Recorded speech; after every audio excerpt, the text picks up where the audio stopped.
This is Galaxy News Hour Live. 5 पटक प्रधानमन्त्री भइसकेका कांग्रेस सभापति शेरबहादुर देउबा दोस्रो चोटि पार्टीको नेतृत्वमा छन्। उसो त तत्कालीन पार्टी नेतृत्वले नेता कार्यकर्तालाई काखा र पाखा गरेको भन्दै उनले 2059 सालमा नेपाली कांग्रेसलाई फुटाएर कांग्रेस प्रजातान्त्रिक बनाएका थिए। सरकार र संसदमा उनले के कस्ता सत्कर्म र दुष्कर्म गरे भन्ने हिसाब इतिहासले गर्ला नै, तर आफू नेतृत्वमा छँदा पार्टीभित्र जे गरिरहेका छन् त्यो उनले नै विगतमा पार्टीभित्र राख्ने अडानलाई खण्डित गर्ने खालको व्यवहार रहेको छ। बिहिबार मात्रै पनि पदाधिकारी बैठकमा देउबाको यही कार्यशैलीप्रति कठोर आलोचना भएको छ।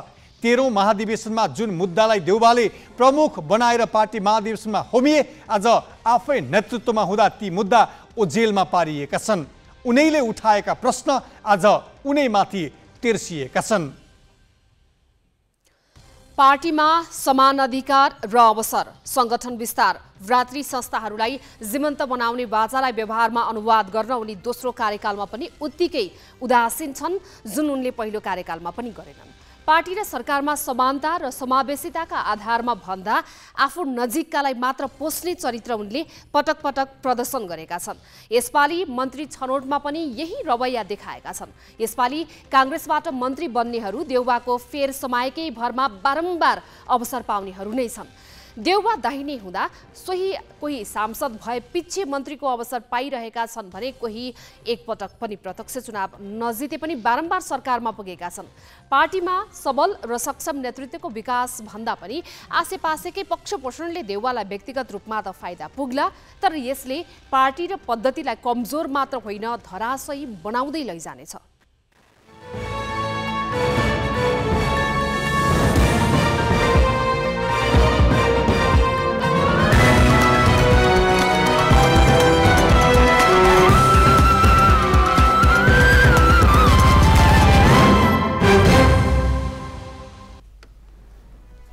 नमस्कार, यो हो ग्यालेक्सी न्यूज आवर। अब हेडलाइन्स।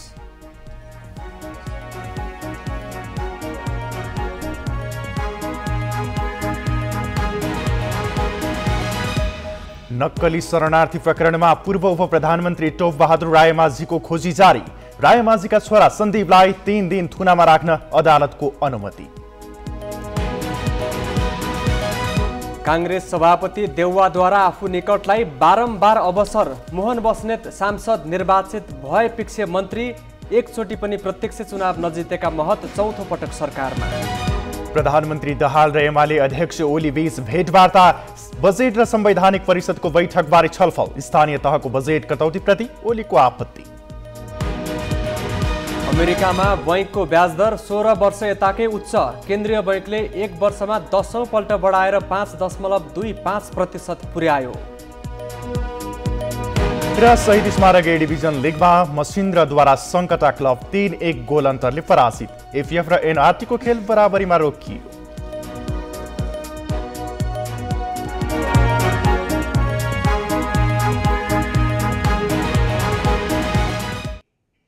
राजनीतिक नेतृत्वले प्रधान न्यायाधीश नियुक्तिमा देखाएको उदासीनताका कारण सिङ्गो न्यायालय अस्तव्यस्त बन्न पुगेको छ। 7 मध्ये 6 वटा उच्च अदालत मुख्य न्यायाधीश विहीन छन्। त्यस्तै सर्वोच्चदेखि जिल्ला अदालतसम्म न्यायाधीश अभाव बढ्दै गएको छ। यसले न्याय सम्पादनका काममा त प्रभावित भएकै छन्, न्याय परिषदको बैठक समेत अवरुद्ध हुँदा विवादमा तानिएका न्यायाधीशमाथि छानबिन र कारबाही पनि रोकिएको छ।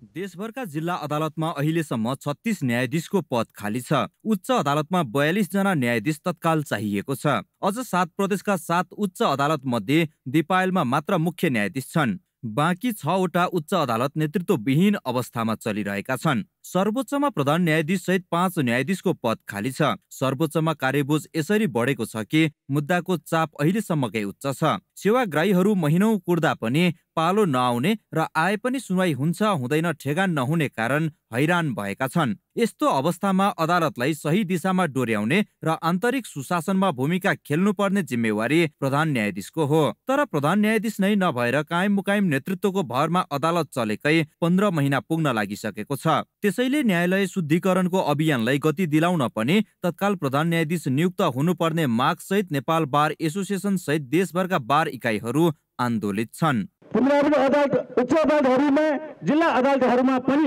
खाली रहेको स्थिति छ। त्यो ठाउँमा पनि पूर्ति गर्नको लागि कहाँबाट रोकिएको छ, त्यो रोकिनु हुँदैन।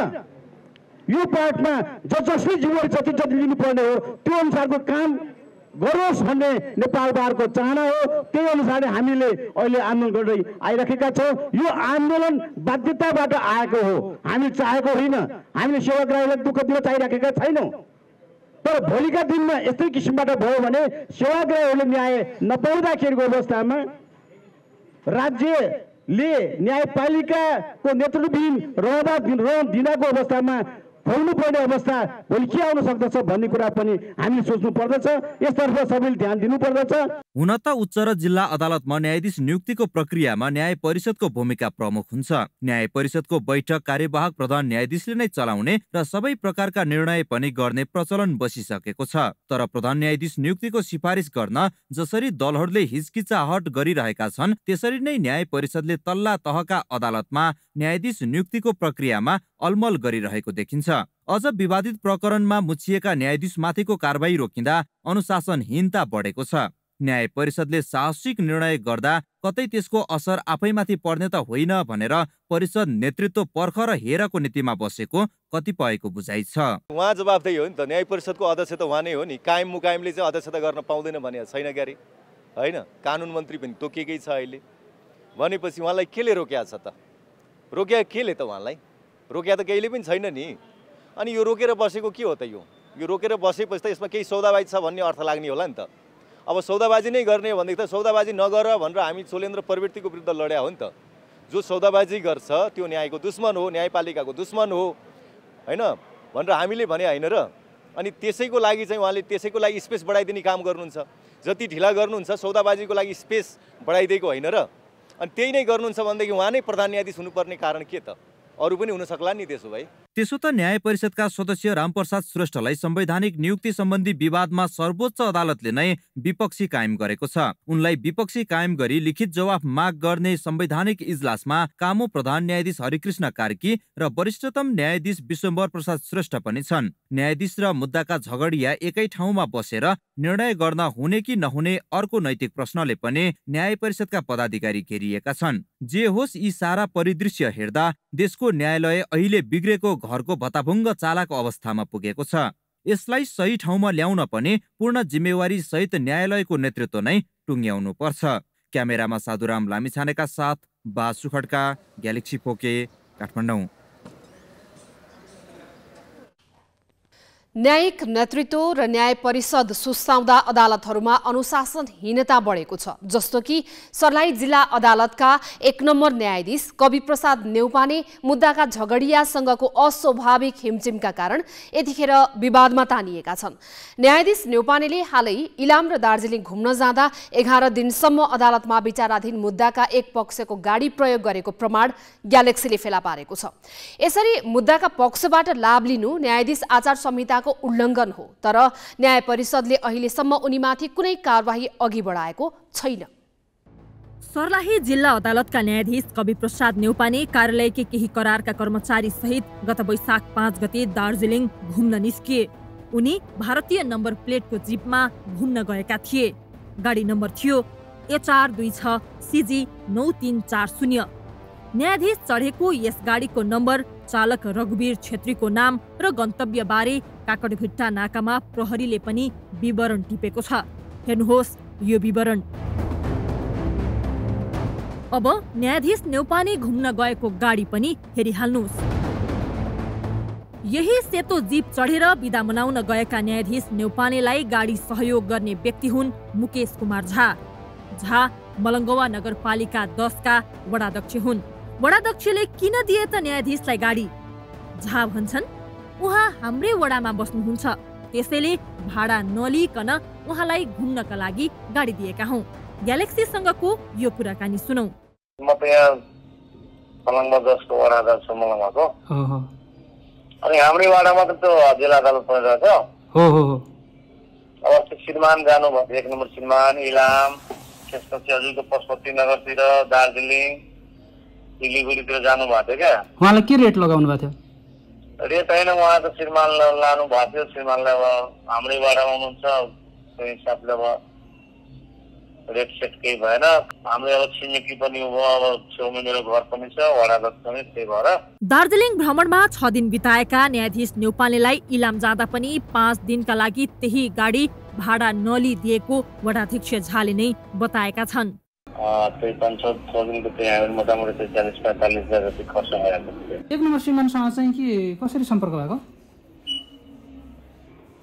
मेरो वडामा भएको अब जिल्ला अदालत छ, अब चाहिँ यहाँ चाहिँ केही बाटोको समस्याको लागि केही समस्या सम्पर्क भइरहेको छ। झाले न्यायाधीश न्यौपानेलाई गाडी सुविधा त्यसै दिएका होइनन्, किनभने झाकै कुरा पत्याउने हो भने 6 दिनको 45,000 रुपैयाँ गाडी भाडा उनले लिने गरेका छन्। इलाम भ्रमणको 5 दिनको समेत जोड्दा 82,000 भन्दा बढी हुन्छ। यसबाट उनले न्यायाधीश न्यौपानेलाई गुण लगाउन खोजेको प्रष्ट देखिन्छ। यो विषय किन गम्भीर छ भने जिल्ला अदालतमा वडाध्यक्ष झाका विभिन्न मुद्दा छन्। झा विरुद्ध जिल्ला अदालत सर्लाहीमा रहेका मुद्दा मध्येको एक हो लिखित कृत्य र जालसाजी सम्बन्धी मुद्दा। 2079 असार 5 गते दर्ता भएको मुद्दामा वडाध्यक्ष झा सहित 9 जना प्रतिवादी छन्। रौतहट राजदेवी नगरपालिका 6 का शाहजहाँ बेगमले मुद्दा दायर गरेको अदालतको विवरणमा देखिन्छ। जिल्ला अदालतको 1 नम्बर न्यायाधीशले विचाराधीन मुद्दाका झगडियाको गाडी सित्तैमा लिएर घुम्न किन निस्किएको भनेर हामीले सोध्यौं। उनले गाडी लिएको स्वीकारे पनि मुद्दाबारे भने अनभिज्ञता प्रकट गरे। हजुरहरू अस्ति भर्खर क्या दार्जिलिङतिर कता घुम्न जानुभएको रहेछ हैन श्रीमान? गाडी चाहिँ के अफिसको चलाउनु भयो कि बाहिरको हो? बाहिरको। बाहिर कसको थियो? बाहिरको त्यो साथीहरुको ट्याक्स तिरेर गएको थिएँ मैले। भाडा तिर्नु भयो कि भएन त्यति खोज्न खोजे? भाडा नतिरेको कारका गाडी होइन, उहाँले त मुकेशजीले के भन्नुभयो भने मैले त उहाँलाई तेल चाहिँ हाल्नु बाँकी कुरा म मिलाउँछु भनेर सित्तैमा दिएको भन्नुभयो उहाँले। होइन भाडा तिरेको मिटर ब्याजी भन्ने के कसो लिएर गयो भाडा भनेर त्यो कुन कुरा होइन, यहाँ आएर बुझाइदिन्छ। होइन त्यो मुकेश झाको चाहिँ नि मुद्दा त रहेछ एउटा त्यहाँ जालसाजी सम्बन्धी। न्यायाधीशको आचार संहिता 2074 को दफा 3(2) मा न्यायाधीशले आफ्नो सामाजिक सम्बन्ध कायम गर्दा न्यायिक मर्यादामा रहेर गर्नुपर्ने र सामाजिक सम्बन्धको कारण न्याय सम्पादनमा पर्न सक्ने प्रभाव र विशेष गरेर आफूले निरूपण गर्नुपर्ने विवादका पक्षहरूबाट पर्न सक्ने प्रभावबाट स्वतन्त्र रहनुपर्ने उल्लेख छ।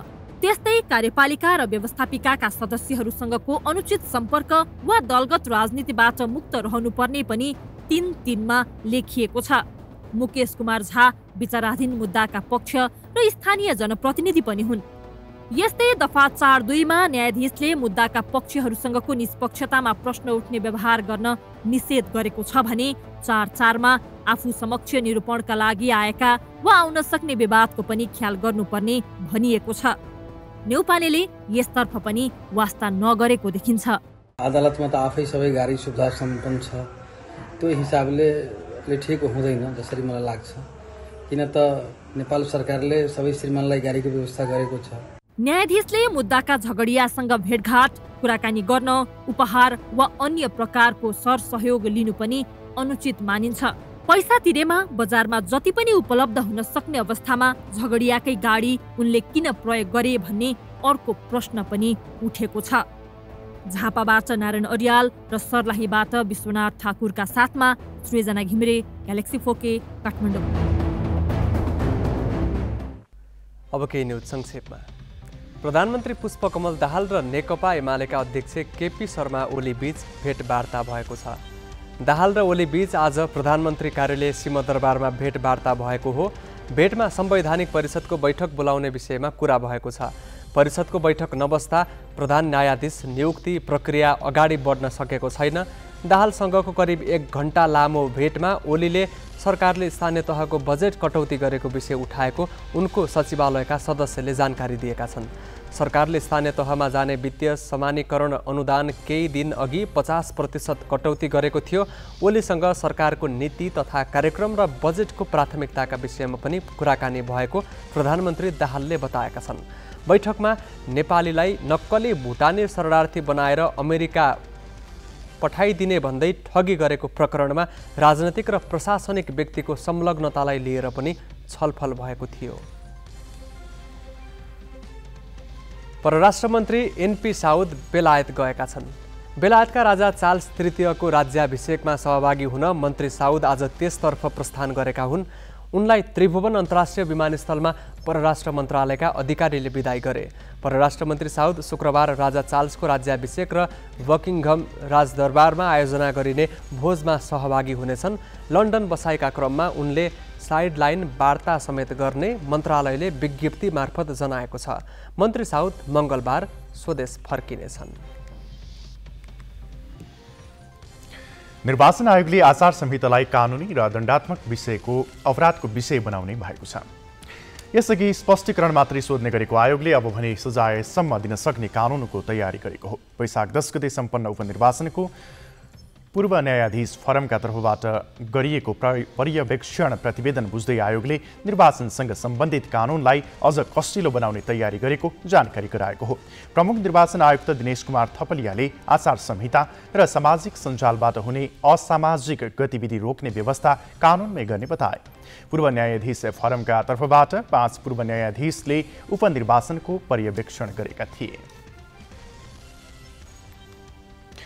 राष्ट्रपति रामचन्द्र पौडेलले प्रतिनिधि सभाको सचिवमा पद्मप्रसाद पाण्डेय र राष्ट्रिय सभाको सचिवमा सुरेन्द्र अर्याललाई नियुक्त गरेका छन्। राष्ट्रपति पौडेलले प्रतिनिधि सभाका सभामुखको सिफारिसमा पाण्डेय र राष्ट्रिय सभाका अध्यक्षको सिफारिसमा अर्याललाई सचिव नियुक्त गरेका हुन्। पाण्डेय यसअघि महान्यायाधिवक्ताको कार्यालयमा नायब महान्यायाधिवक्ता र अर्याल संघीय संसद सचिवालयमा सहसचिव पदमा कार्यरत थिए। नवनियुक्त सचिवद्वय पाण्डेय र अर्याल अब 5 वर्ष पदमा बहाल रहनेछन्। बाँकी प्रसङ्ग स्मृति मल्लबाट। नेपाली राजनीतिमा सबैभन्दा पुरानो पार्टी हो नेपाली काङ्ग्रेस।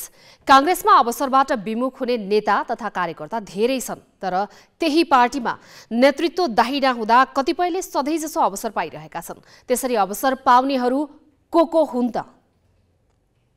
नवनियुक्त स्वास्थ्य मन्त्री मोहन बहादुर बस्नेतले बिहिबार अन्य 2 मन्त्रीसँगै शपथ लिएर जिम्मेवारी सम्हाले।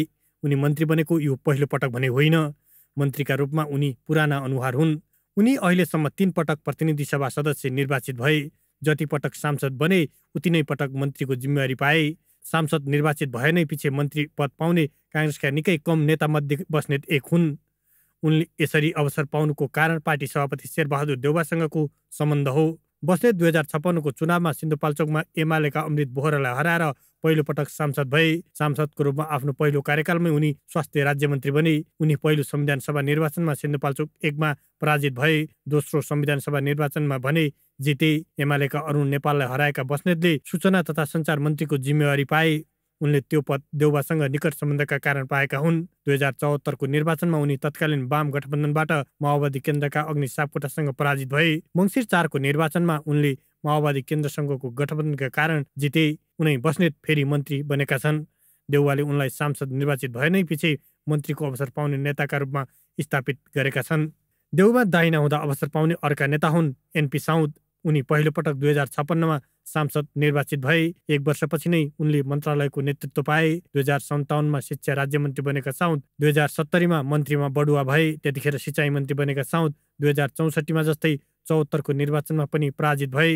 मङ्सिर 4 को निर्वाचनमा सांसद बनेपछि उनी तेस्रो पटक मन्त्री बनेका छन्। देउवाले उनलाई परराष्ट्र मन्त्रालयमा पठाएका छन्। देउवाले सधैँ अवसर दिने अर्का नेता हुन् प्रकाश शरण महत। देउवाको आशीर्वादका कारण उनी पार्टी राजनीति होस् या सत्ता राजनीति सधैँ जसो शक्तिमा रहँदै आएका छन्। उनले संसदीय निर्वाचन भने अहिलेसम्म 1 पटक पनि जितेका छैनन्। देउवाले उनलाई 2061 मा परराष्ट्र राज्यमन्त्री बनाए। महत 2066 मा माधव कुमार नेपाल नेतृत्वको सरकारमा ऊर्जा मन्त्री बने। 2073 मा परराष्ट्र मन्त्री बनेका उनले अहिले अर्थ मन्त्रालयको नेतृत्व सम्हालिरहेका छन्। देउवाका कारण उनले कतिसम्म अवसर पाएका छन् भने पार्टीको 14औं महाधिवेशनमा कार्यकर्ताले महामन्त्री हराए पनि उनी पार्टी प्रवक्ताको जिम्मेवारीमा छन्। केन्द्रीय सदस्य रमेश लेखक पनि देउवाको सम्बन्धका कारण पटक पटक अवसर पाउने नेतामा पर्छन्। 2056 मा पहिलो पटक सांसद निर्वाचित भएका लेखक 2 वर्षपछि संसदीय दलको सचेतक बने। 2063 मा संसद पुनर्स्थापना भएपछि सुरुमा श्रम राज्यमन्त्री नियुक्त भएका उनी केही समयमै श्रम मन्त्रीमा बढुवा भए। 2070 मा फेरि सांसद बनेका उनले 2073 मा भौतिक पूर्वाधार मन्त्रालयको नेतृत्व पाए। अहिले उनी काङ्ग्रेसको प्रमुख सचेतकको रूपमा छन्। अङ्गराज नेउपाने, ग्यालेक्सी फोके, काठमाडौँ। सरकारमा नेपाली काङ्ग्रेसबाट थपिएका 3 मन्त्रीले आज पद तथा गोपनीयताको शपथ लिएका छन्। उनले शपथ लिएपछि मन्त्रालय पुगेर जिम्मेवारी पनि सम्हाले। 3 मध्ये 2 जना अर्थात् कानुन मन्त्री धनराज गुरुङ र युवा तथा खेलकुद मन्त्री डेगबहादुर लिम्बू सरकारमा नयाँ अनुहार हुन्। कानुन मन्त्री गुरुङले न्याय प्रणाली छिटो छरितो बनाउने प्रतिबद्धता जनाएका छन्। स्वास्थ्य तथा जनसङ्ख्या मन्त्री मोहनबहादुर बस्नेतले कोरोना, डेङ्गु लगायत सरुवा रोग फैलन नदिन प्रदेश र स्थानीय तहका सबै साथै दात्री निकायको समन्वयमा स्वास्थ्य उपचार विशेष कार्यक्रम सञ्चालन गर्ने निर्णय गरेका छन् भने खेलकुद मन्त्री लिम्बूले खेलकुद क्षेत्रका समस्या समाधानका लागि दैनिक 18 घण्टा मन्त्रालयमा बसेर काम गर्ने बताएका छन्। सुशासन र चाहिने डिले जस्टिस अनि जस्टिस डिनाइ भन्ने चाहिँ छ, त्यसको अन्त्यको लागि मेरो प्रयास रहन्छ र वास्तवमा जसरी हामीले चुस्त र दुरुस्त ढङ्गबाट सबैलाई कानुन बनाएर मेरो प्राथमिकता त्यो रहन्छ। स्वास्थ्य बिमाको कुरा धेरै महत्त्वपूर्ण कुरा हो। मैले भने नि अघि हामी व्यक्तिगत रूपमा त कोभिडको बिमा गर्थ्यौँ 1-1 लाखको दरले 100 मान्छेले लिए भने यो अहिले स्वास्थ्य र शिक्षाको ग्यारेन्टी गर्ने विषयमा यो सबैभन्दा महत्त्वपूर्ण विषय मध्येको एउटा हुँदै पनि। त्यसकारण यसलाई अब मैले बुझेछु है, म त भर्खर आइरहेको छु यहाँ। योभन्दा अघिल्लो साल 8 अरब चान्जुन पैसा यो बिमाको लागि थियो, 8.5 अरब जति। अहिले यो बिमाको लागि 7 अरब चान्जुन 1 अरब जति घटाइदिएको छ। यही हो कुरा होइन, घटिदिएको छ। तर गर्नुपर्ने काम बढिरहेछ, बजेट घटिरहेछ, त्यसमा पनि 40% लगभग बजेट घटाइदिएको छ। यो विषयमा नीतिगत रूपमा कसरी प्रभावकारी हुनसक्छ यो होल सिनियर टिमहरू बसेर हामी गर्छौँ, बनाउँछौँ। यो मन्त्रालयसँग सम्बन्धित रहेका थुप्रै विषयहरू छन्। खेलाडीदेखि लिएर यसको समग्र विकास, उसको जुन भौतिक विकासदेखि लिएर समग्र खेल जीवनलाई व्यवस्थित गर्ने कुरामा चाहिँ जे कुराहरू अहिलेसम्म चाहिँ अभाव छ, जुन खेलाडी साथीहरूले अब यो चाहिँ मन्त्रालयभित्रको सबै पदाधिकारीहरूले जे कुरा अभाव महसुस गर्नुभएको छ त्यसलाई अध्ययन गरेर सकेसम्म चाहिँ सबैको चाहिँ के अरे भलो हुने गरी र देशले चाहिँ प्रतिनिधित्व गर्न सक्ने गरी, देशको नाम आउने गरी चाहिँ काम गर्ने गरी चाहिँ मैले प्रयास गर्छु म। त्यसमा चाहिँ अब सबै क्षेत्रमा काम गरेका चाहिँ सरकारवाला चाहिँ साथीहरूको चाहिँ सहभागिता, सहयोग, सल्लाह सुझाव अनुसार चाहिँ काम गरेर सकेसम्म देखिने गरी सकेसम्म धेरै मान्छेको चित्त बुझ्ने गरी काम गर्ने मेरो प्रयास रहनेछ। तालाबन्दीका कारण चितवनको रामपुर क्याम्पसका विद्यार्थी परीक्षा दिनबाट वञ्चित भएका छन्। त्रिभुवन विश्वविद्यालय अन्तर्गतको कृषि र पशु विज्ञान अध्ययन संस्थान रामपुर क्याम्पसमा अध्ययनरत विद्यार्थी परीक्षा दिनबाट वञ्चित भएका हुन्। सोभियु निर्वाचन खारेजीको माग राखेर नेपाल विद्यार्थी सङ्घले क्याम्पसमा तालचा लगाएका कारण स्नातक तहका विद्यार्थी चैत 26मा सुरु भएको 5औं सेमेस्टर र वैशाख 7मा सुरु भएको 7औं सेमेस्टरको परीक्षा दिनबाट वञ्चित भएका छन्। त्रिभुवन विश्वविद्यालयले अन्य क्याम्पसमा परीक्षा नियमित भइरहेकाले रामपुर क्याम्पसमा छुट्टै लिन नसकिने जनाएपछि विद्यार्थी आक्रोशित बनेका छन्। उनीहरूले परीक्षा दिने वातावरण बनाइदिन जिल्ला प्रशासन कार्यालयलाई गुहारेका छन्। प्रशासनले सहयोग गर्ने आश्वासन दिएको छ।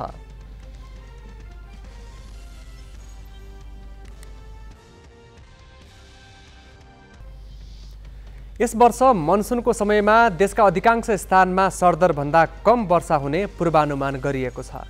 जल तथा मौसम विज्ञान विभागले जेठ 18 देखि असोज 13 गतेसम्मको हावापानी आकलन आज सार्वजनिक गरेको छ। आगामी मनसुनका समयमा देशका अधिकांश स्थानमा सरदरभन्दा कम वर्षा हुने सम्भावना 55% रहेको बताइएको छ। कोशी प्रदेशका मध्य तथा उत्तर पूर्वी भूभाग, बागमती प्रदेशका दक्षिण पूर्वी भूभाग र मध्य प्रदेशका अधिकांश भूभागमा सरदर वर्षा हुने सम्भावना 45% बढी छैन। यसैगरी अधिकतम तापक्रम देशभर सरदरभन्दा बढी हुने सम्भावना 55 सम्म रहेको विभागले जनाएको छ। विभागले सन् 2013 देखि हरेक वर्ष मनसुनको समय सुरु हुनु पूर्व राष्ट्रिय मनसुन फोरम गरी मनसुन समयको हावापानी आकलन सरकारवालालाई प्रवाह गर्दै आएको छ। अमेरिकाको केन्द्रीय बैंक फेडरल रिजर्भले पुनः ब्याजदर बढाएको छ। अर्थतन्त्रमा मन्दी र बढ्दो बजार मूल्यलाई नियन्त्रणमा ल्याउन सङ्घर्षरत अमेरिकी केन्द्रीय बैंकले ब्याजदरमा 0.25% वृद्धि गरी 5.25% पुर्याएको छ, जुन विगत 16 वर्षताकै उच्च बिन्दु हो। फेडरल फन्ड रेटमा विगत 14 महिनामा गरिएको यो 10औं पटकको वृद्धि हो।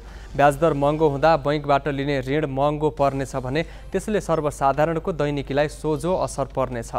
अमेरिकामा पछिल्लो समय रोजगारी कटौती र महँगीको दोहोरो मारमा सर्वसाधारण परेका छन्। गत वर्षको मार्च महिनामा फेड फन्ड रेट 0% हाराहारीमा थियो। फेडरल फन्ड रेट भन्नाले बैंकहरूले एकअर्कासँग ऋण लिँदा तिर्नुपर्ने ब्याजदरलाई बुझाउँछ। फेडरल फन्ड रेटमा वृद्धिको अर्थ बैंकहरूले आफ्ना ग्राहकलाई दिने ऋणको ब्याजमा वृद्धि हुनु हो। यसले उपभोक्ताको क्रय शक्ति र खर्चलाई नियन्त्रणमा ल्याउने तथा माग कम भए पनि बजार मूल्य स्वतः कम हुने विश्वास गरिन्छ। सङ्घीय ब्याजदर वृद्धिले घर जग्गामा कारोबार सुस्ताउनुका साथै हालै 3वटा अमेरिकी बैंक टाट पल्टिनुमा पनि यसको भूमिका रहेको जनाइएको छ। अमेरिकी अर्थतन्त्रमा परेको यो असर युरोपमा पनि परिसकेको छ। बेलायत र युरोपका केन्द्रीय बैंकहरूले पनि पछिल्ला दिनमा यस्तै कदम चालेको अन्तर्राष्ट्रिय सञ्चार माध्यमले जनाएका छन्। पाकिस्तानका विदेश मन्त्री बिलावल भुट्टो आज भारतमा पुगेका छन्। भारतका विदेश मन्त्री एस जयशंकरको निमन्त्रणामा भुट्टो आज गोवा पुगेका हुन्। भुट्टोले गोवामा हुने सङ्घाई सहयोग सङ्गठनको विदेश मन्त्री स्तरीय बैठक SCOमा भाग लिनेछन्। भुट्टोले भारत उड्नु अघि एक भिडियो सन्देश दिँदै SCO चार्टरलाई बलियो बनाउनु आफ्नो उद्देश्य भएको बताएका थिए। उनले आफ्नो भ्रमण सङ्घाई सहयोग सङ्गठनको बैठकमा मात्रै केन्द्रित हुने स्पष्ट पारेका छन्। बैठकका क्रममा भुट्टो र जयशंकर बीच हुने भेटलाई महत्त्वका साथ हेरिएको छ। पाकिस्तानकी तत्कालीन विदेश मन्त्री हिना रब्बानी खानले सन् 2011मा भारत भ्रमण गरेकी थिइन्। त्यसयता पाकिस्तानी विदेश मन्त्री भारत आएका थिएनन्।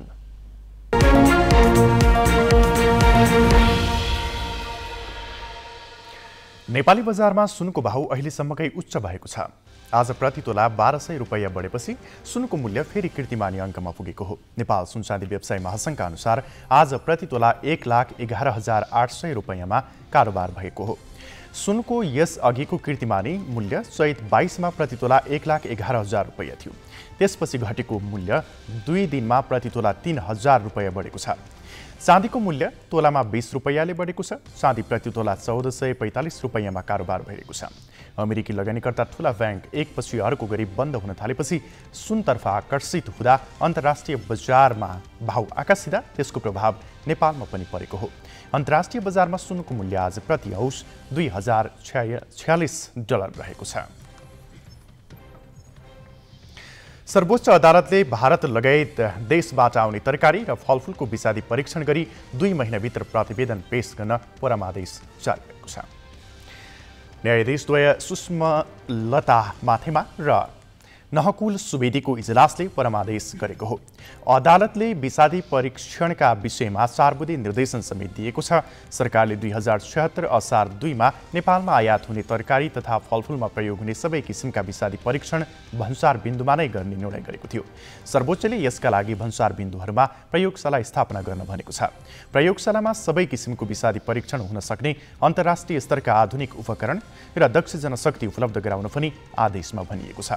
उपभोक्ता हित संरक्षण मञ्चका तर्फबाट विष्णुप्रसाद तिमिल सिन्हाले दायर गरेको रेट निवेदनमाथिको सुनवाईपछि सर्वोच्चले यो आदेश दिएको हो।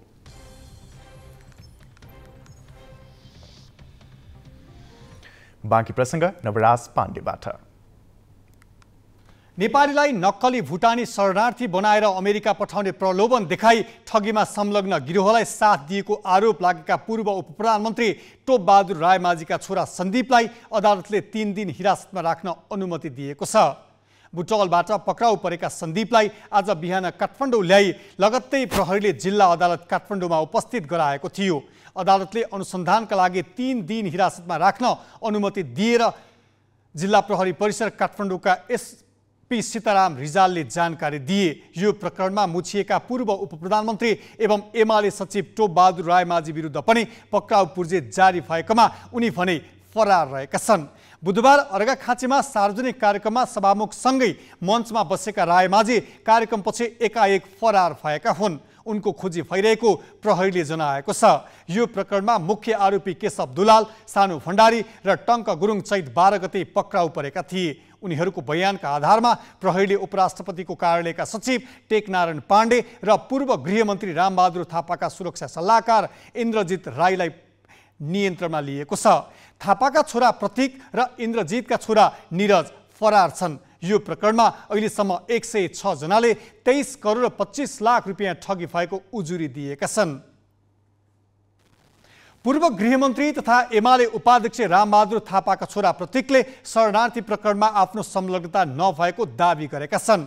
आज एक विज्ञप्ति जारी गर्दै थापाले नक्कली भुटानी शरणार्थी बनाएर गरिएको ठगी प्रकरणमा नाम जोडिएको बारे खण्डन गरेका हुन्। उनले आफू विरुद्ध गलत अभिप्रायका साथ तथ्यहीन समाचार र आरोप लगाउने क्रम जारी रहेको भन्दै आपत्ति जनाएका छन्। यद्यपि उनले छानबिन प्रक्रियामा सहयोग गर्ने प्रतिबद्धता जनाएका छन्। न्यायालयप्रतिको आस्था र सम्मान स्वरूप अनुसन्धानमा सहयोग गर्ने उनको भनाइ छ। पुनर्वासका लागि छुटेका भुटानी शरणार्थीको पहिचानका लागि गृह मन्त्रालयले 2076 असारमा कार्यदल बनाउँदा सरकारको नेतृत्व एमाले अध्यक्ष केपी शर्मा ओलीले गरेका थिए। ओलीले नेपाली नागरिकलाई नक्कली भुटानी शरणार्थी बनाउन खोजिएको प्रकरणमा जोडिने सबैलाई कारबाहीको दायरामा ल्याउनु पर्ने बताएका छन्। तर ओलीले यो प्रकरणमा एमाले सचिव टोपबहादुर रायमाझी पनि मुछिएकामा रायमाझी बाटोमा हिँड्दा हिँड्दै समाउनु पर्ने खालको व्यक्ति नभएको भन्दै सांसदलाई बाटोमै पक्राउ गर्न खोजिनु रहस्यमय भएको भनेका छन्।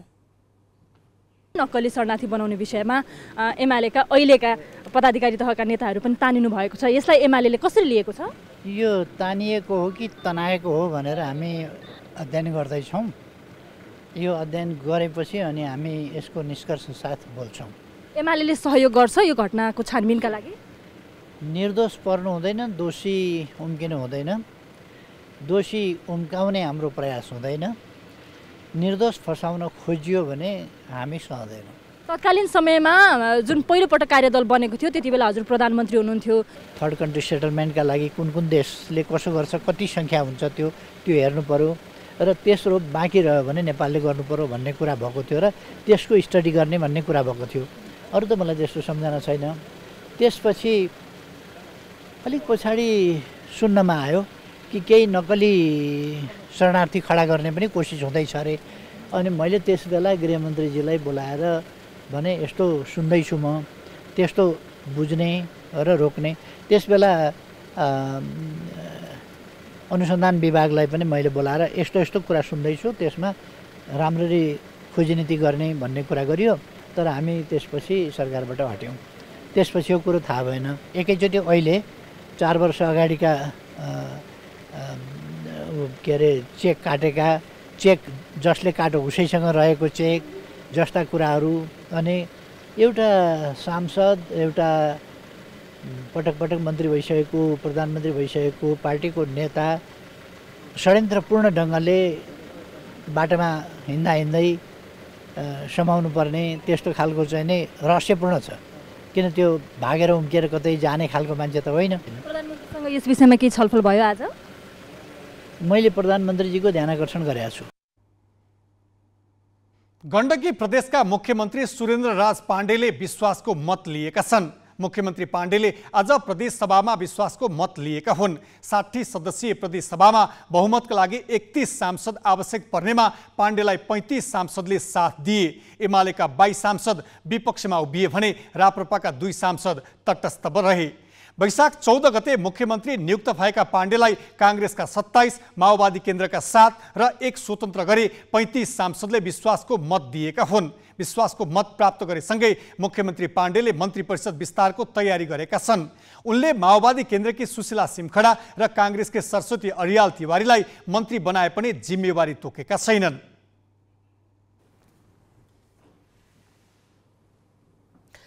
प्रदेश सभाबाट विश्वासको मत पाएपछि मुख्यमन्त्री सुरेन्द्रराज पाण्डेले मन्त्री परिषदले छिट्टै पूर्णता पाउने बताएका छन्। मन्त्रालय भागबण्डामा दलहरूबीच विवाद नरहेकोले मन्त्री परिषद विस्तारमा समस्या नहुने उनको भनाइ छ। साथै मन्त्रालयको संख्या 7बाट नबढाउने पनि उनले स्पष्ट पारे।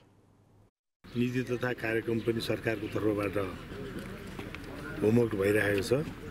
त्यो नीति तथा कार्यक्रम पनि हामीले चाहिँ निर्माण गरिरहेका छौँ। र अहिले अब बजेटको बेला पनि छ। अब असार 1 गते 1 महिना जति पछि चाहिँ नि हामीले सदनमा चाहिँ नि बजेट पनि प्रस्तुत गर्नुपर्ने भएको हुनाले यी सबै काम चाहिँ नि हामी ऱ्यापिडली द्रुत गतिमा हामी गर्छौँ। अहिले चाहिँ नि अब माओवादी केन्द्र र नेपाली कङ्ग्रेस अनि एकीकृत समाजवादी नेकपा एकीकृत समाजवादीले चाहिँ मलाई विश्वासको मत दिनुभएको हो र यो त्यही गठबन्धन सरकार हो। त्यसरी नै चाहिँ हामी यही गठबन्धन दलहरूको बिचमा नै हामी यो के भन्छ मन्त्रालय पनि बाँडफाँड गर्छौँ। यसमा कुनै समस्या छैन।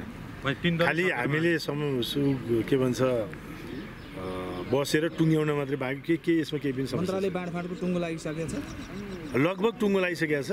मन्त्रालय बढ्दैन। मन्त्रालय 7वटा मात्रै। संविधान जारी भएको 7.5 वर्ष बितिसक्दा पनि देशले संघीय व्यवस्था अनुकूल हुने गरी कर्मचारी संयन्त्र परिचालन गर्ने कानुन पाएको छैन। संघीय निजामती सेवा ऐन ल्याउन विभिन्न चरणमा विधेयक तयार गरिए। संसद हुँदै विषयगत समितिमा समेत घनीभूत छलफल भए, तर निर्णय घडीमा फिर्ता लिएर फेरि शून्यमा झारियो। यसले कर्मचारीको वृद्धि विकास मात्र प्रभावित भएको छैन, समग्र सरकारको सेवा प्रवाह र संघीय व्यवस्थाको प्रभावकारितामै असर पारिरहेको छ। संघीय निजामती ऐन चाँडो ल्याउनका लागि दबाव स्वरूप निजामती कर्मचारीहरूले पटक पटक अनेक प्रयास गरिरहेका छन्। बिहिबार समेत उनीहरूले सिंहदरबारको प्रवेशद्वारमै धर्ना दिए। यसअघि पनि साङ्केतिक दबावका कार्यक्रम गरेका उनीहरूको एउटै माग छ, कानुन छिटो देऊ। उनीहरूको तर्क छ, नेताहरू आफ्नो सुविधामा असर गर्ने कानुनका लागि रातारात अध्यादेशै ल्याउँछन्, तर यति ठुलो कर्मचारी तन्त्रलाई अनिश्चितकालसम्म तदर्थ अवस्थामा चलाइएको छ। देश संहितामा गइसकेपछि हरेकले आफ्ना कानुन पाए, त्यो अनुसार चले र खास गरी थाई सरकारका रूपमा चिनेका निजामती कर्मचारीहरूको एउटा ऐन बन्न पाएन र त्यो ऐन संघीय निजामती सेवा ऐन तत्काल जारी गर भन्दा हामी सरकारसँग पटक पटक माग गर्दा कहिले प्रेस विज्ञप्ति निकाल्ने, कहिले आफ्ना मागहरू राख्ने, सबै प्रकारका कुराहरू गर्दै गर्दा र हामीले अस्ति प्रेस नोट जारी गरेर र नेपाल सरकारको ध्यान आकर्षण गराएर थाकिसकेपछि अस्ति हामीले भर्खर ट्रेड युनियन सञ्जालको तर्फबाट 3 दिने आन्दोलनको कार्यक्रमहरू घोषणा गरेका थियौँ। छिटो फेरबदल भइरहे पनि हरेक सरकारका विभागीय मन्त्रीको प्राथमिकता ऐन चाँडो जारी गर्ने भन्ने नै हुन्छ। तर हालसम्म कर्मचारी व्यवस्थापन गर्न बनेको ऐनको मस्यौदा सरकारकै विभिन्न मन्त्रालयमा घुमिरहेको छ। संविधान बनेको 7.5 वर्षसम्म पनि नयाँ व्यवस्था अनुकूल प्रशासन सञ्चालन गर्ने कानुन नहुनुले नीति निर्मातामा गम्भीरताको अभाव दर्शाउँछ। कर्मचारीले हामीलाई प्रशासन गर्ने ऐन छिटो ल्याऊ भन्न पर्ने अवस्था सिर्जनै गर्न हुने थियो, किनभने हामीलाई प्रशासन गर्ने, हामीलाई नियमन गर्ने कानुन छिटो ल्याऊ भनेर कुनै सेवाग्राहीले वा कुनै सरकारवालाले त्यो भन्छ भनेदेखि त नीति निर्माताको ठुलो दोष हुन्छ। किनभने हामीले त्यो निजामती सेवा जस्तो चाहिँ मार्गदर्शक कानुन, संहिताको चाहिँ प्रशासनको मार्गदर्शक कानुन त 2074 सालमा ल्याइसक्नु पर्थ्यो। त्यो राजनीतिक तपाईँको चाहिँ सहमति नभएको कारणबाट अथवा कर्मचारी सङ्गठनहरूको बिचमा सहमति नभएको कारणबाट यो ढिला भएको छ। यो ढिला भएको छ र यसमा चाहिँ तपाईँको चाहिँ आउनुपर्ने कतिपय कुराहरू अब नआउलान् कि जस्तो भइसकेको छ, किनभने यो धेरै गिजोलियो। संघीय निजामती सेवा ऐन संघीयता कार्यान्वयनको महत्त्वपूर्ण औजारको रूपमा लिएको छ। स्थानीय सरकारको दोस्रो कार्यकालका जनप्रतिनिधिले पहिलो वर्ष पूरा गरिसके। प्रदेश र सङ्घमा पनि दोस्रो चुनावबाट निर्वाचित प्रतिनिधि आइसकेका छन्। यतिका समय पनि निजामती सेवा सञ्चालन सम्बन्धी कानुन नदिँदा त्यसका असर कर्मचारीको वृद्धि विकासदेखि सेवा प्रवाह र संघीय व्यवस्थाको प्राथमिकतामै परिरहेको छ। कर्मचारीहरूमा नै एउटा अस्थिरताको भावना सिर्जना हुने भयो, किन भन्दाखेरि उनीहरूले आफ्नो वृद्धि विकास हेरिराखेका हुन्छन्। यो सबै कुराहरूले गर्दाखेरि अन्तत्वगत के हुन्छ भन्दाखेरि चाहिँ जनता जनार्दनले जे सेवा प्राप्त गर्नुपर्ने हो त्यसमा चाहिँ समस्या आयो। अहिले समायोजन पनि पुरा ढङ्गले गर्न नपाएको कारणले गर्दाखेरि अहिले 30-35 हजार कर्मचारी त अझै चाहिँ प्रदेश र चाहिँ स्थानीय तहमा हामीले समायोजन गर्न सकेका छैनौँ। यो त खालि चाहिँ एउटा सङ्ख्याको दृष्टिले हो, तर त्यो सङ्ख्या मात्रै होइन कि हामीहरूले चाहिँ विभिन्न पेसाको लागि आवश्यक पर्ने कर्मचारीहरू सेवा प्रभाव गर्नको लागि यस्ता कर्मचारीहरू अति आवश्यक हुन्छ। एउटा त जनरल कर्मचारीहरू नै अहिले हामीसित पुगिरहेको छैन। भोलि हामीले बजेट बनाउनु पर्ने छ, अब त्यो बजेट बनाउन योग्य मान्छे नै छैनन् स्थानीय तहमा। हामीले त्यस्तो किसिमको समस्या भयो। 2075 सालमा संसदमा दर्ता भएको निजामती सेवा विधेयक प्रतिनिधि सभाको राज्य व्यवस्था तथा सुशासन समितिमा लामो समय छलफल भएर निर्णयका लागि सभाको पूर्ण बैठकमा पुगिसकेको छ। तर गत वर्षको असोज 19 गते मन्त्री परिषदले संसदबाट उक्त विधेयक फिर्ता लियो। अहिले फेरि सरकारले अर्को विधेयकको मस्यौदा तयार गरेको छ, तर संसदमा लैजाने इच्छाशक्ति देखाएको छैन। यही कारण प्रमुख प्रशासकीय अधिकृत र सचिव प्रदेश मातहत हुने या सङ्घ मातहत भन्ने प्रश्नमै सङ्घीयता रुमलिएको छ। क्यामेरामा सबिन महर्जन र सुशील बास्कोटाका साथमा मिलन बुढाथोकी, ग्यालेक्सी 4K, काठमाडौँ। विवादित बनेपछि यसअघि सरकारले संसदमा दर्ता गरेको ऐन फिर्ता लिएको थियो। हाल सरकारले नयाँ संसद मार्फत निजामती सेवा विधेयक प्रस्तुत गर्ने तयारी गरेको छ। मस्यौदामा के छन् त व्यवस्था? मस्यौदाका रूपमा हाल छलफलमा रहेको विधेयकमा कर्मचारीको उमेर हद 60 वर्ष प्रस्ताव गरिएको छ। अहिलेसम्म 58 वर्ष छ। यसअघि कर्मचारी संगठनले 62 वर्षसम्म सेवा गर्न पाउनुपर्ने माग गरेका थिए। मस्यौदामा तहगत आधारमा कर्मचारीको व्यवस्था गर्न प्रस्ताव गरिएको छ। अब 3वटा तहमा यसअघिको श्रेणीको साटो तहगत आधारमा कर्मचारीको वर्गीकरण हुनेछ। अब सङ्घीय निजामती कर्मचारीको बढुवा हुनका लागि तह बाहिरको सेवा अनिवार्य हुने भएको छ, जसमा स्थानीय वा प्रदेश अथवा दुर्गममा काम गरेको हुनुपर्नेछ। प्रदेश तथा स्थानीय तहले सबैभन्दा गुनासो गरेको प्रमुख प्रशासकीय अधिकृत तथा प्रदेश सचिवका विवाद अन्त्य गर्न मस्यौदाले सङ्कै भए पनि सरुवा भने प्रदेशले गर्न सक्ने व्यवस्था गर्न लागि छ। यसअघिका मुख्य सचिवको सेवावधि 3 वर्ष र सचिवको 5 वर्ष कायम रहेकामा नयाँ विधेयकको मस्यौदामा मुख्य सचिवको 2 तथा सचिवको 3 वर्ष गरी अवधि घटाएको छ। यसले अधिकतर कर्मचारीलाई उच्च पदमा जाने बाटो खोलेको छ। तर पनि उच्च तहको बढुवामा पारदर्शिता नभएको, कर्मचारी प्रदेशको नहुँदा सङ्घीयता कार्यान्वयनमा समस्या हुन सक्ने भनेर पनि औल्याइएको छ। अछामको चौरपाटी गाउँपालिका 4 को पित्रेना गाउँ वर्षेनी बुढीगङ्गा नदी कटानले अजित बन्दै आएको छ। 100 बढी परिवार रहेको गाउँको मुख्य खेती उब्जनी हुने स्थान नदी कटानका कारण बगरमा परिणत भइरहेको छ। तर नदी कटानको समस्या रोकथाम र नियन्त्रणमा स्थानीयदेखि प्रदेश सरकारले चासो नदेखाउँदा गाउँका युवा गर्जो टार्नका लागि छिमेकी मुलुक भारततर्फ जाने क्रम बढ्दो रहेको छ। वर्षौंदेखि बुढीगङ्गा नदीले कटान गर्दा अछामको पित्रेनाको चोइट क्षेत्र बगरमा परिणत हुँदै गएको छ। पित्रेना गाउँमा सिँचाइ अभावमा कृषि पेसा नै विस्थापित हुने अवस्था छ। नदी छेउका 100 बढी घर परिवारले भोग चलन गर्दै आएको 400 रोपनी बढी उर्वर भूमि संरक्षणको अभावमा बगरमा परिणत भएको छ। नदीको एक पाटोको जमिन बगर बनिरहेको अवस्थामा अर्को छेउमा भने पहुँचको भरमा वर्षेनी करोडौं रुपियाँ योजना आउने गरेको स्थानीयवासीको आरोप छ। वर्षानी यो बगाइराखेको छ, अनि यो रकम यहाँ पर्दैन, अनि यो बगाएपछि नि हामी त अब यहाँ हाम्रो छाकबासै पनि यो भएर मात्र हामी छौँ, गाउँघरमा केही हुँदैन। अब यो बगाएपछि हामीले कहाँ जाने, के खाने? सब बाबु बगाइकन सबका नामेटकेलाई गहुँ पनि पाउन, धान पनि पाउन, केही पनि हुँदैन। हाम्रो खेतीपाती केही हुँदैन। हामीलाई योजना चाहिने, यो सब डाँठ बाँधिदिने हामीलाई। सब खेती सब लियो, गहुँ धान पोर्कास सब लियो, लयाउने हामीले ढाक ढुक बाल्लाले मुळा माछा आयो हामीलाई। नदी कटानले खेतीयोग्य जमिन बगर बनेपछि यस स्थानमा खेती गरेर परिवार पाल्दै आएका स्थानीयवासी मजदुरीका लागि भारत जाने र बसाइ सर्ने क्रम बढ्दो छ। यो अहिले बगरमा परिणत भएको छ। युवाहरू यहाँ कोही पनि छैन हैन। अब हाम्रो यो 50-60 घरधुरीको पहिलाको भात खाने खेतहरू यही हो। अनि युवाहरू यहाँ रोजगारी नभएर यहाँ खानाको समस्या, हरेक कुराको समस्या भएर इन्डियातिर जान्छन्।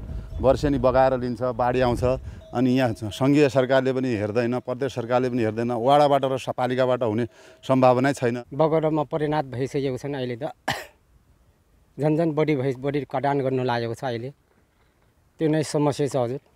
यो रोकथामको लागि कुनै पहल गर्नु भएन, तपाईँहरूले कुनै माग गर्नु भएन? अब त्यस्तो खालको मान्छेहरू पनि खासै छैन हजुरको। यहाँ मान्छेहरू सब कोही विदेश, कोही जाने बम्बई भन्ने जस्तो। अब यो खेत बगेपछि कहाँ जाने, के खाने, त्यसै किसिमले विदेश बम्बईतिर नै छन् युवाहरू। तालुकदार निकायले चासो नदेखाउँदा किसानले लगाएको बाली वर्षमा बाढीले बगाउने र हिउँदमा डोजर प्रयोग गरी बालुवा हटाउनु पर्ने बाध्यता छ। पालिकाको बजेटले नदी नियन्त्रण गर्न सकिने अवस्था नभएकोले प्रदेश र सङ्घ सरकारसँग पहल भइरहेको चौरपाटी गाउँपालिकाको दाबी छ। यो चोइटा बगर जो अहिले बुढीगङ्गाले कटान गर्दै आइरहेको छ, यसमा हामीले पोहोर पनि हामीले पहल गरेर प्रदेश सरकारसँग 20 कि 25 लाख रुपियाँ पनि त्यहाँ विनियोजित भएको थियो। अझै पनि गाउँपालिकाले गर्न सक्ने गाउँपालिकाले गर्छ। अहिले हामीले पहिलो प्राथमिकता गरेर प्रदेश सरकारलाई आज सिफारिस गरेका छौँ। राजाका पालामा बजेट आउने यस ठाउँमा संहितापछि भने कुनै बजेट आएको छैन। देशमा 3 तहको सरकार भइरहँदा नागरिकले यस ठाउँको यो बगरलाई बुढीगङ्गा नदीको कटानबाट रोक्नको निम्ति कहीँ कतैबाट बजेट पाएका छैनन्। तारामन खड्का, ग्यालेक्सी 4K, चोइटे बगर, अछाम।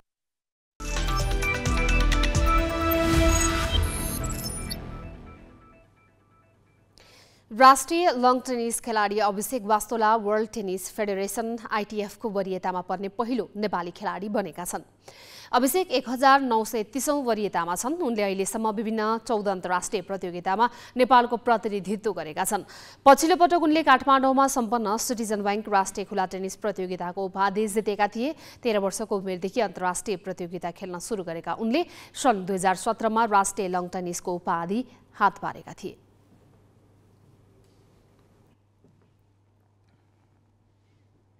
लगातार 2 पटक शहीद स्मारक ए डिभिजन लिग जितेको मच्छिन्द्र क्लब यो पटक उपाधि ह्याट्रिक गर्ने दाउमा थियो, तर उसले सोचे अनुरूप प्रदर्शन गर्न सकेन। धेरै खेलाडी विदेशीको असर प्रदर्शनमा पर्यो। 2 पटक लिग जिताएका प्रशिक्षक प्रवेश कटुवाल पनि राष्ट्रिय टोली सम्हाल्न गए। उसले पहिलो लेगमा 13 मध्ये मात्र 4 खेल भन्दा जित्न सकेन। 6 खेलमा बराबरीमा चित्त बुझायो भने 3 खेलमा हार बिहोर्यो। मच्छिन्द्रले दोस्रो लेगको सुरुवात भने जितबाट गरेको छ।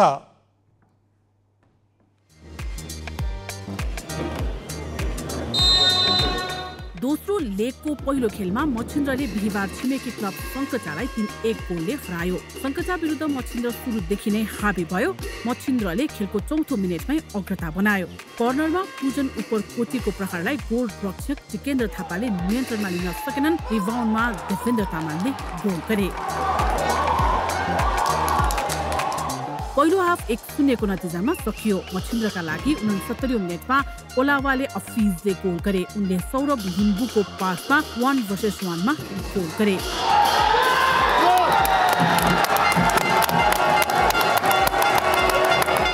जारी लिगमा उनको यो 9औं गोल हो। उनले यसको 2 मिनेटमै अर्को गोल पनि गरे, तर सहायक रेफ्री नानीराम थापा मगरले अफसाइडको झण्डा उठाइदिए। 78औं मिनेटमा सङ्कचाले गोल फर्काउँदै खेलमा फर्कने संकेत देखायो। निशान खड्काको पासमा जुनियर एन्ड कुङ्गेले हेडर मार्फत गोल गरेपछि खेल 2-1 को स्थितिमा पुग्यो। तर 89औं मिनेटमा देवेन्द्रले सेन्टर लाइन भन्दा पछाडिबाट हानेको लामो फ्री किकमा विमल घट्टी मगरले गोल गरेपछि मच्छिन्द्रले 3-1 को जित हात पार्यो। 5औं जितपछि मच्छिन्द्रले 21 अङ्क बनाएको छ र ऊ लिगको 5औं स्थानमा उक्लिएको छ। अब मेरो टार्गेट टपमै लाइन हो, त्यो हिसाबले नै मैले अब प्रोग्राम गर्छु। त्यो हिसाबले नै मेरो प्लेयरहरूलाई मोटिभेसन दिन्छु। अनि व्यवस्थापनबाट पनि हामीलाई राम्रो सुविधाहरू दिएको छ।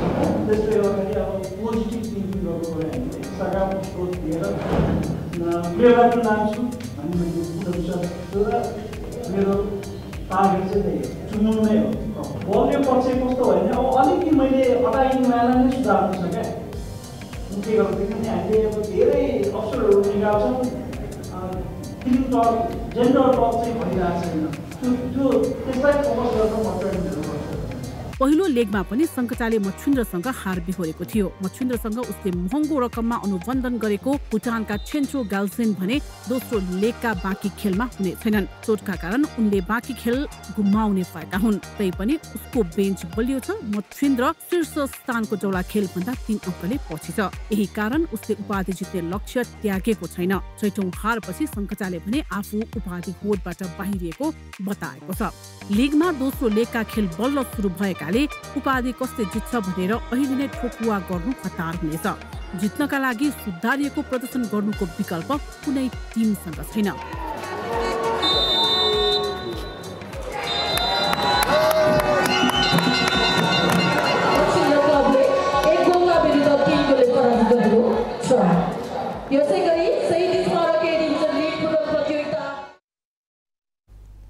हामी ग्यालेक्सी न्युज आवरको अन्त्यमा छौँ। जाँदा जाँदै हेडलाइन्स।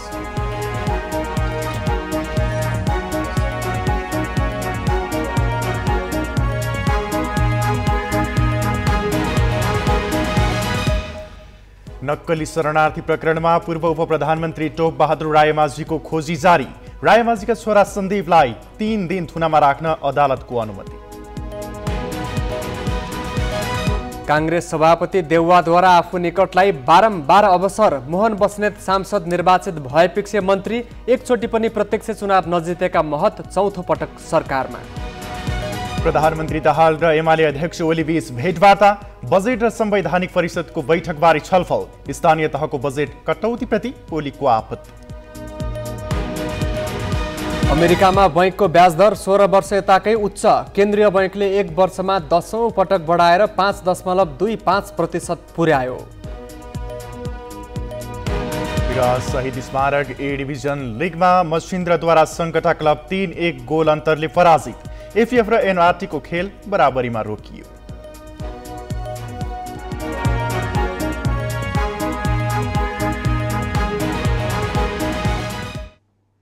आजलाई ग्यालेक्सी न्युज आवर सकियो। नमस्ते।